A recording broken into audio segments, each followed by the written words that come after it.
வணக்கம் நண்பர்களே. கிர்ச்சாஃப்ஸ் லா சிம்பிளாக சொல்லணும்னா KCL KVL ஒரு சர்க்கியூட்டை அனலைஸ் பண்ணுறதுக்கு ரொம்பவே இம்பார்ட்டண்ட்டாக யூஸ் பண்ணுற ஒரு லா. நம்ம படித்த லாஸ்லேயே ரொம்ப சிம்பிளானதுன்னு கூட சொல்லலாம். அப்புறம் இந்த வீடியோவில் பெருசாக என்னதாண்டா சொல்லி கிழிச்சிட போகிறேன்னு நினைக்கிறீங்களா? நம்ம சின்ன வயசில் படித்த லாஸ் ஆஃப் கன்சர்வேஷன் ஆஃப் எனர்ஜிக்கும் கிர்ச்சாஃப்ஸ் லாவுக்கும் ஒரு சம்பந்தம் இருக்குது. என்னென்னு தெரிஞ்சுக்கணுமா? KCL KVLலாம் எதுக்கு படிக்கிறோன்னு தெரிஞ்சுக்கணுமா? வாங்க பார்க்கலாம்.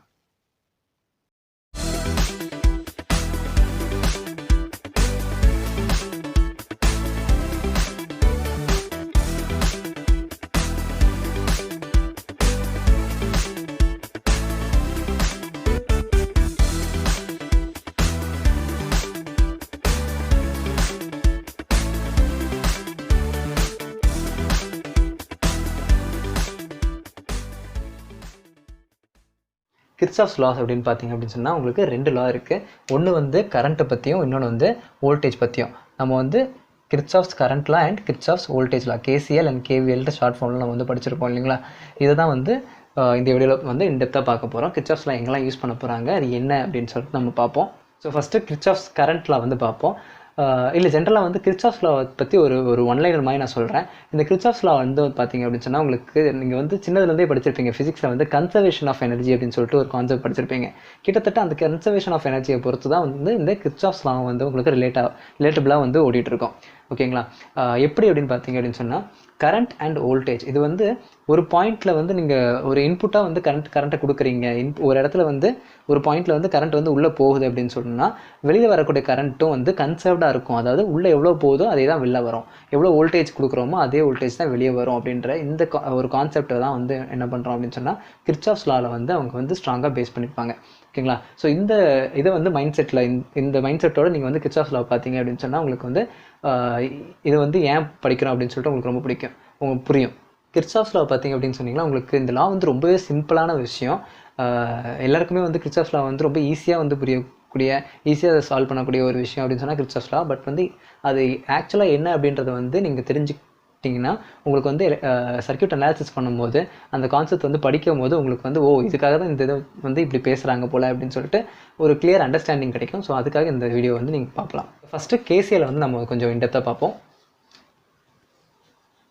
ஸோ இப்போ KCL அப்படின்னு பார்த்தீங்கன்னு சொன்னால் உங்களுக்கு அதோட ஸ்டேட்மெண்ட் என்னது? Algebraic sum of current in node or junction வந்து ஈக்குவல் டு 0. ஓகேங்களா? ஜஸ்ட் அது வந்து என்னென்னா summation of current equal to 0 இந்த மாதிரி சிம்பிளாக எழுதிடலாம். நம்ம ஒரு நோடு அப்படின்னு எடுத்துக்கிட்டிங்க அப்படின்னு சொன்னால் நிறைய எலமெண்ட்ஸ் வந்து சேரக்கூடிய ஒரு இடத்த தான் வந்து என்ன சொல்லுவாங்கன்னா நோடுன்னு சொல்லுவோம். Okay, node or junction. Junction என்னது? இப்போ நிறைய ரோடு வந்து சேரக்கூடிய இடத்த வந்து ஜங்ஷன் சொல்கிறோம் இல்லையா? அதை மாதிரி தான் நிறைய சர்க்யூட் எலமெண்ட்ஸ் வந்து சேரக்கூடிய இடத்த வந்து ஜங்ஷன்னு சொல்லுவோம். இங்கே வந்து நான் 5 ரெசிஸ்டன்ஸை வந்து சேரக்கூடிய இந்த பாயிண்ட்டை வந்து என்னோட நோடாக வந்து நான் கன்சிடர் பண்ணியிருக்கேன். ஓகேங்களா? இது 5லாம் இல்லை, ஒரு 2-3 எலமெண்ட் வந்து சேர்ந்தா, ஒரு சிம்பிளாக ஒரு 3 எலமெண்ட் வந்து சேருது அப்படின்னு சொன்னாலுமே அது வந்து என்னது? நோடு தான். ஓகேங்களா? ஸோ இப்போது இந்த இடத்த பொறுத்து தான் உங்களுக்கு பார்த்தீங்க அப்படின்னு சொன்னால் இந்த கன்சர்வேஷனல் தியரி வரப்போகுது, இந்த KCL வரப்போகுது. ஓகேங்களா? ஸோ இங்கே என்ன கன்சர்வேஷன் இருக்க போகுது அப்படின்னு பார்த்தீங்க அப்படின்னு சொன்னால் உள்ளே வந்து கரண்ட் எவ்வளோ வருதோ அதே தான் வெளியே போகுது. ஒரு நோடுக்குள்ளே கரண்ட் வந்து எவ்வளோ வருதோ அதே கரண்ட்டு தான் என்ன ஆகுது? கன்சர்வ்டாக வெளியே போகுது.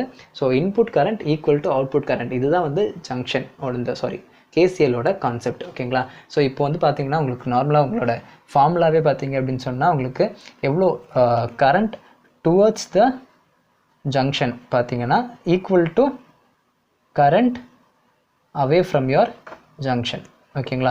இதுதான் உங்களோட ஜென்ரலாக உங்கள் ஸ்டாஃப் வந்து சொல்லிக் கொடுக்குறது ஒரு சிம்பிளான ஸ்டெப்பு. பார்த்தீங்கன்னா டுவர்ட்ஸ் த ஜங்ஷன் எவ்வளோ கரண்ட் வருது, அவே ஃப்ரம் த ஜங்ஷன் எவ்வளோ கரண்ட் போகுது, அதாவது இன்புட் எவ்வளோ வருது, அவுட்புட் எவ்வளோ வருதுன்னு கூட நம்ம சொல்லிக்கலாம். ஓகேங்களா?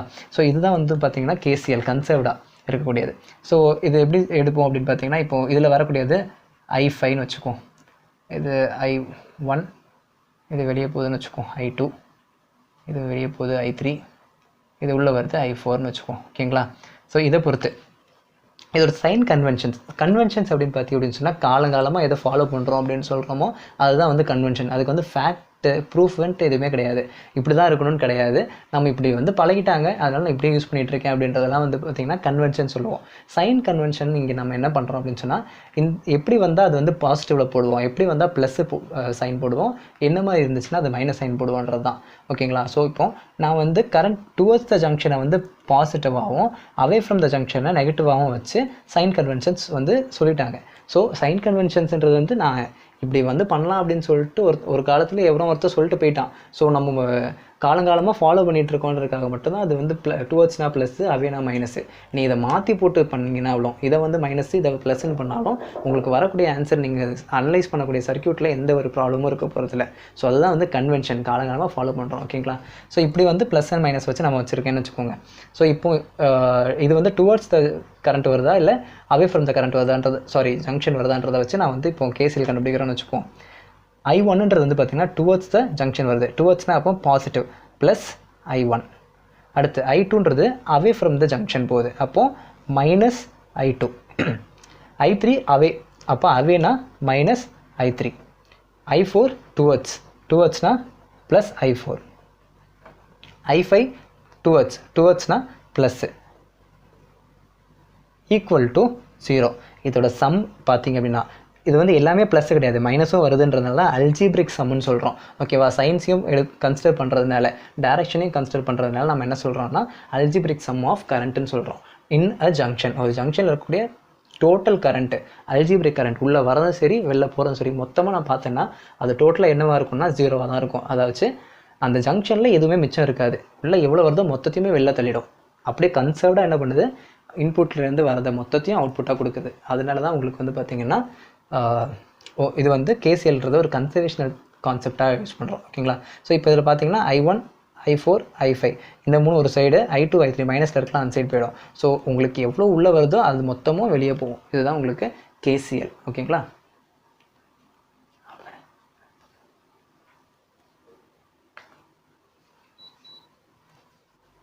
ஸோ நெக்ஸ்ட்டு வந்து கேவிஎல் பார்ப்போம். கேவிஎல் வந்து அப்படியே கேசிஎல் மாதிரியே தான். உங்களுக்கு வந்து கரண்ட்டுக்கு பதிலாக வோல்டேஜ் வந்து கன்சர்வ்டாக இருக்க போகுது. ஓகேங்களா? எவ்வளோ இன்புட்டில் வோல்டேஜ் கொடுக்குறோமோ அதே அவுட்புட்டாக வந்து உங்களுக்கு வோல்டேஜ் வரும்ன்ற மாதிரி எடுத்துக்குவோம். ஓகேங்களா? எவ்வளோ வோல்டேஜ் உள்ளே வருதோ அதே தான் வெளியே போகுது. ஓகேவா? ஸோ இதை வந்து எப்படி சொல்லுவோம் அப்படின்னு சொல்லி பார்த்தீங்கன்னா, அங்கே வந்து எப்படி கரண்ட் வந்து towards the node away from the நோடுன்னு சொன்னோம் இல்லைங்களா? அதே மாதிரி இங்கே வந்து V source equal to V drop. சோர்ஸில் இருக்கக்கூடிய வோல்டேஜ், நான் வந்து ஒரு சின்ன சர்க்யூட் வரைஞ்சிருக்கேன். அந்த சர்க்யூட்டில் வந்து பார்த்திங்கன்னா ஒரு ஆல்டர்னேட்டிங் சோர்ஸ் இருக்குன்னு வச்சுக்கோங்க. அந்த ஆல்டர்னேட்டிங் சோர்ஸோட வோல்டேஜ் பார்த்திங்கன்னா சோர்ஸ் வோல்டேஜஸ் VSன்னு எடுத்திருக்கேன். ஸோ அதுக்கப்புறமா ஒரு மூணு எலமெண்ட்ஸை வந்து பேரலாக அந்த சோர்ஸுக்கு கனெக்ட் பண்ணியிருக்கேன்.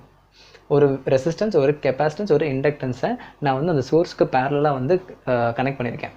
ஸோ இந்த ஒவ்வொரு இதுக்கும் வந்து பார்த்திங்க அப்படின்னு சொன்னால் ஒரு ட்ராப் இருக்கும். ஓகேங்களா? இந்த இது வந்து அக்ராஸாக ஒரு VRன்னு ஒரு ட்ராப் இருக்கும், இதுக்கு அக்ராஸாக VCன்னு ஒரு ட்ராப் இருக்கும், இதுக்கு அக்ராஸாக வந்து VLன்னு ஒரு ட்ராப் இருக்கும். இது பேரலாக இருக்கிறதுனால இந்த மூணுமே ஒன்றா தான் இருக்க போகுது. VR equal to VC equal to VLன்னு இருக்க போகுது. ஆனால் நான் வந்து ஜென்ரலாக சொல்லும் போது ஒரு ரெசிஸ்டன்ஸுக்கு அக்ராஸாக ஒரு ரெசிஸ்டன்ஸ் ஒரு ட்ராப்பு, இந்த கெப்பாசிட்டன்ஸுக்கு அக்ராஸாக ஒரு ட்ராப்பு, இண்டக்டன்ஸுக்கு அக்ராஸாக ஒரு ட்ராப் இருக்குதுன்னு சொல்கிறோம். ஸோ மொத்தத்துக்கும் சேர்த்து இதெல்லாம் ஒன்று தான் இருக்க போகுது. பேரலாக இருக்கிறதுனால சீரியஸாக இருந்துச்சுன்னா வேறு இருக்கும், பேரலாக இருக்கிறது ஒரே இருக்க போகுது. மொத்தமாக நான் அதை வந்து என்ன சொல்கிறேன், டோட்டல் ட்ராப் இருக்குது அப்படின்னு வச்சுக்கோம். ஓகேங்களா? ஸோ இந்த மாதிரியான ஒரு சர்க்யூட்டில் பார்த்திங்க அப்படின்னு சொன்னால் உங்களுக்கு எவ்வளோ சோர்ஸ்லேருந்து வரக்கூடியதோ அதே தான் உங்களுக்கு பார்த்திங்கன்னா ட்ராப்பாகவும் இருக்கும். ஓகேங்களா? Source voltage equal to voltage drop. ஓகேங்களா? இவ்வளோ தான் வந்து பார்த்திங்கன்னா கேவிஎல். ஜென்ரலாகவே உங்களுக்கு ஸ்டாஃப்ஸையும் இப்படி தான் சொல்லிக் கொடுப்பாங்க, voltage source equal to voltage and drop, அவ்வளோதான். ஓகேங்களா? ஸோ இது தான் வந்து பார்த்திங்கன்னா algebraic sum of voltage across all elements in a mesh or loop. ஓகேங்களா? இந்த வேர்டு வந்து ரொம்ப முக்கியம். மெஷ் ஆர் லூப்பில் மட்டும்தான் உங்களுக்கு வந்து இந்த கேவிஎல் வந்து அப்ளிகபிள். ஏன் வந்து மெஷ் ஆர் லூப் அப்படின்னு பார்த்தீங்கன்னா, ஜென்ரலாகவே பார்த்திங்க அப்படின்னு சொன்னாலே உங்களுக்கு எந்த இடத்துல வந்து கரண்ட் ஃப்ளோ இருக்கும், ஒரு க்ளோஸ்டு சர்க்யூட்டில் மட்டும்தான் உங்களுக்கு கரண்ட் ஃப்ளோ இருக்கும் இல்லைங்களா? ஸோ ஒரு ஓப்பன் சர்க்யூட்டில் உங்களுக்கு கரண்ட் ஃப்ளோ இருக்காது, க்ளோஸ் சர்க்யூட்டாக இருந்தால் மட்டும்தான் கரண்ட் ஃப்ளோ இருக்கும். ஸோ அதனால தான் உங்களுக்கு என்ன ஆகுது அப்படின்னு சொன்னால் எப்பவுமே ஒரு லூப் படி பார்க்குறோம். அண்ட் நம்ம வந்து ஒரு பெரிய சர்க்யூட்டை வந்து கேவிஎல் படி வந்து உங்களுக்கு சிம்பிளிஃபை பண்ண போகிறோம் அப்படின்னு பார்த்தீங்கன்னா, நீங்கள் வந்து அதை எப்படி எடுத்துக்குவீங்க அப்படின்னு சொன்னால் மெஷ்ஷாக எடுத்துக்குவீங்க, ஆர் லூப்பாக எடுத்துக்குவீங்க. அதாவது ஒவ்வொரு க்ளோஸ்ட் சர்க்யூட்டையும் நம்ம வந்து எடுத்துக்குவோம். ஓகேங்களா? ஸோ ஒரு பெரிய சர்க்யூட் இருக்குது அப்படின்னு சொன்னால், இப்போ இது ஒரு சர்க்யூட்டாக, இந்த மொத்த சர்க்யூட்டையும் நான் எப்படி பிரிச்சுக்குவேன்னா, இதில் வரக்கூடியது ஒரு கரண்ட்டுன்னும், இதில் வரக்கூடிய ஒரு கரண்ட்டு, இதில் வரக்கூடியது ஒரு கரண்ட்டுன்னு சொல்லிட்டு இது ஒரு மெஷ்ஷாகவும் இது ஒரு மெஷ்ஷாகவும் இது ஒரு மெஷ்ஷாகவும் நான் எடுத்துக்குவேன். ஓகேங்களா? ஸோ இப்படி மூணுத்தையுமே ஒவ்வொரு மெஷ்ஷு இது வந்து இது வரைக்கும் ஒரு மெஷ்ஷாகவும் இல்லை லூப்பாகவோ, ஓகேவா, இது வரைக்கும் ஒரு லூப்பாகவும், இது வந்து லூப் 2 ஆகும், இதை லூப் 3 ஆகும் கன்சிடர் பண்ணிக்குவேன். இப்படி தான் வந்து சர்க்யூட்டை வந்து சிம்பிளிஃபை பண்ணி அனலைஸ் பண்ணுவேன். ஓகேங்களா? இப்படி தான் நான் வந்து கேவிஎலும் கண்டுபிடிப்போம். நம்ம ஜென்ரலாகவே சர்க்யூட் அனாலிசிஸ் பண்ணும்போது இப்படி தான் பண்ணுவோம். என்ன பண்ணுவோம், இப்போ இது வரைக்கும் ஒரு லூப்பாக எடுத்துக்கிறோன்னு வச்சுக்கோம். இதில் வந்து சோர்ஸ் வோல்டேஜ் இருக்குது, ஸோ விஎஸ் ஒன்று இருக்குது. இதில் இருக்கக்கூடிய ட்ராப் பார்த்திங்கன்னா வெறும் ரெசிஸ்டன்ஸ் மட்டும்தான், அதனால் விஆர். ஓகேங்களா? அப்போ இதில் இருக்கக்கூடிய ட்ராப் பார்த்திங்கன்னா விஆர். இது வந்து லூப் 1க்கு. லூப் 2க்கு எப்படி போடுவீங்க, இது வந்து ரெசிஸ்டன்ஸ் இருக்குதுன்னு வச்சுக்கோம். ஓகேவா? இங்கே வந்து உங்களுக்கு ரெசிஸ்டன்ஸ் இருக்குது, அப்புறமா ஒரு கெப்பாசிட்டன்ஸ் இருக்குது. இங்கே வந்து ஆனால் சோர்ஸ் கொடுக்கக்கூடிய என்னது அவுட்புட்டாக வந்து உங்களுக்கு வோல்டேஜை வந்து அவுட்புட் பண்ணக்கூடிய ஒரு சோர்ஸ் எங்கேயுமே இல்லை. அப்போ விஎஸ் இருக்க வேண்டிய இடத்துல 0 ஈக்குவல் டு விஆரும் இருக்குது ப்ளஸ் விசியும் இருக்குது. ட்ராப்பில் 2 இருக்குது, விஆர் ப்ளஸ் விசி இருக்குது. L3யில் பார்த்தீங்க அப்படின்னு சொன்னால் உங்களுக்கு சோர்ஸ் எதுவுமே இல்லை, ஆனால் விசி இருக்குது அண்ட் விஎல் இருக்குது. ஸோ இந்த மாதிரி தான் வந்து பார்த்திங்கன்னா உங்களுக்கு ஒவ்வொரு லூப்பாக நம்ம வந்து பிரித்து இந்த கேவிஎல் போட்டு நம்மளுக்கு டோட்டலாக வந்து என்ன வோல்டேஜ் இருக்குது அப்படின்னு சொல்லி ஒரு பர்டிகுலர் எலிமெண்ட்டுக்கு அக்ராஸாக என்ன வோல்டேஜ் இருக்குது, இந்த மாதிரி வோல்டேஜை வந்து அனலைஸ் பண்ணுவோம். ஓகேங்களா? ஸோ கான்செப்ட் பார்த்திங்க அப்படின்னு சொன்னால் உங்களுக்கு algebraic sum of voltage across all the elements, இருக்கக்கூடிய எல்லா எலமெண்ட்டு, அது ட்ராப் ஆகக்கூடிய எலமெண்ட்டாக இருந்தாலும் சரி, இல்லை சோர்ஸாக வரக்கூடியது, சோர்ஸ் இருக்கக்கூடியது அப்படின்னு சொன்னால் ஆக்டிவ் எலமெண்ட்ஸ்னு சொல்லுவாங்க. பேசிவ் எலமெண்ட்ஸாக இந்த மாதிரியான ஆர்எல்சி மாதிரி பேசிவ் எலமெண்ட்ஸாக இருக்கட்டும், என்ன எலமெண்ட் இருந்தாலும் எல்லாத்தையுமே எடுத்துக்கிட்டு அதில் அக்ராஸாக இருக்கக்கூடிய வோல்டேஜை பொறுத்து அது பார்ப்போம். ஸோ கன்வென்ஷனலாக சோர்ஸாக வரக்கூடிய எலமெண்ட்ஸுமே வந்து ப்ளஸ்ஸுன்னும், ட்ராப் ஆகக்கூடிய எங்கெல்லாம் ட்ராப் ஆகுதோ அந்த இடத்துலலாம் வந்து பார்த்திங்கன்னு சொன்னால் உங்களுக்கு நெகட்டிவ்லையும் எடுத்து நம்ம வந்து கன்வென்ஷன்ஸ் வச்சுருக்கோம். ஓகேவா? இதுதான் இந்த கேவிஎல்கான சைன் கன்வென்ஷன்ஸ். இப்போ ஜென்ரலாக இப்போ மொத்த சர்க்யூட்டையும் பார்க்குறோன்னு வச்சுக்கோங்களேன். உங்களுக்கு விஎஸ் வந்து பார்த்திங்க அப்படின்னு சொன்னால் ப்ளஸில் இருக்கும். ட்ராப் ஆகக்கூடிய இந்த ரெசிஸ்டன்ஸ், கெப்பாசிட்டன்ஸ் அண்ட் இண்டக்டன்ஸோட வோல்டேஜ் வந்து ட்ராப் ஆகும். இந்த இடத்துலலாம் வோல்டேஜ் வந்து உங்களுக்கு ட்ராப் ஆகும் இல்லைங்களா? அப்போது அந்த இடத்துல வந்து உங்களுக்கு என்ன ஆகும் அப்படின்னு சொன்னிங்கன்னா அந்த ட்ராப்பை வந்து உங்களுக்கு நெகட்டிவில் கொடுப்போம். இப்போ பார்த்திங்க அப்படின்னு சொன்னால் உங்களுக்கு ஒவ்வொரு இடத்துலையும் வந்து ட்ராப் ஆனாலும் உங்களுக்கு இது வந்து பேரல் சர்க்யூட் அப்படின்றதுனால ஒரே ஒரு ட்ராப் தான். அதனால் டோட்டலாக வந்து பார்த்திங்கன்னா ஒரு வோல்டேஜ் ட்ராப் வந்து இருக்கும். ஓகேங்களா? இது வந்து equal to 0. So VS minus V drop equal to 0. ஓகேங்களா? இவ்வளோ தான் வந்து பார்த்திங்க அப்படின்னு சொன்னால் உங்களுக்கு கேவிஎல். ஸோ உங்களுக்கு எவ்வளோ இது எப்படி எடுக்கலாம், VS equal to V drop. உங்களுக்கு எவ்வளோ சோர்ஸ் கொடுக்குறோமோ அதுதான் உங்களுக்கு ட்ராப்பாகவும் ஆகப்போகுது. ஸோ எவ்வளோ வந்து நான் கொடுக்கக்கூடிய வோல்டேஜ் என்ன வோல்டேஜ் வந்து நான் வந்து இந்த மெஷ்ஷுக்கு வந்து கொடுக்குறேனோ அந்த மெஷ்ஷில் வந்து இருக்கக்கூடிய எல்லா எலமெண்ட்ஸ்லேயும் வந்து பார்த்திங்க அப்படின்னு சொன்னால் மொத்தமாக அந்த எலமெண்ட்ஸ்லாம் சேர்த்து பார்க்கும்போது அதோட ட்ராப் வந்து சோர்ஸ்லேருந்து வந்த அதே வோல்டேஜ் தான் ட்ராப் ஆகிருக்கும். ஓகேங்களா? ஸோ எங்கேயுமே உள்ளே போகக்கூடிய வோல்டேஜ் அப்படியே வரும். எங்கேயுமே வந்து பார்த்திங்கன்னா உங்களுக்கு வோல்டேஜ் வந்து டீவியேஷன்ஸ் இருக்காது. எவ்வளோ சோர்ஸ்லேருந்து வருதோ அதே தான் ட்ராப் ஆகும். கன்சர்வ்டாக இருக்கும் இந்த வோல்டேஜ். ஸோ இந்த கன்சர்வேஷனல் கான்செப்ட் யூஸ் பண்ணி தான் இந்த கேவிஎலும் ரிவால்வ் ஆகும். ஓகேங்களா? ஸோ கேசிஎல் அண்ட் கேவிஎல் வந்து என்னன்றதை பார்த்தோம். இந்த கன்சர்வேஷன் தியரியை யூஸ் பண்ணி இதை வந்து நம்ம இன்னும் கொஞ்சம் டெப்த்தாக புரிஞ்சுக்கிட்டோம். ஸோ கேவிஎல் அண்ட் கேசிஎல் வந்து ஜஸ்ட் இந்த ஃபார்முலா வச்சு நம்ம போட்டோம் அப்படின்னு சொன்னால் ரொம்ப ஈஸியாகவே போடலாம். ரொம்ப சிம்பிளான கான்செப்ட்டு. ஆனால் இந்த கான்செப்ட் இந்த கன்சர்வேஷனலாக இது வந்து எப்படி ஒர்க் பண்ணுது அப்படின்றதையும் புரிஞ்சுக்கிட்டீங்க அப்படின்னு சொன்னால் உங்களுக்கு ஒரு சர்க்யூட்டை வந்து இமேஜின் பண்ணி படிக்க முடியும். எப்போவுமே இமேஜின் பண்ணி படிச்சிங்க அப்படின்னு சொன்னால் இது என்னவாக இருக்கும் அப்படின்றத புரிஞ்சுக்கிட்டு படிச்சிங்க அப்படின்னு சொன்னால் இன்னும் கொஞ்சம் அனலைஸ் பண்ணுறதுக்கு ஈஸியாக இருக்கும். ஓகேங்களா? ஸோ இதில் உங்களுக்கு ஏதாச்சும் டவுட்ஸ் இருந்தாலோ ஏதாச்சும் கிளாரிஃபிகேஷன்ஸ் வேணுனாலோ நீங்கள் வந்து அதை கமெண்ட்ஸில் லீவ் பண்ணுங்கள். நம்ம ஃபர்தராக வரக்கூடிய வீடியோஸில் அதை பற்றி பார்க்கலாம். உங்களுக்கு வேறு ஏதாச்சும் கான்செப்ட் வந்து நாங்கள் சொல்லிக் கொடுக்கணும்னு நினச்சிங்க அப்படின்னு சொன்னால் அதையும் வந்து கமெண்ட்ஸில் லீவ் பண்ணுங்கள். நம்ம ஃபர்தராக வரக்கூடிய வீடியோஸில் கண்டிப்பாக அதை பற்றி பேசலாம். தேங்க்யூ.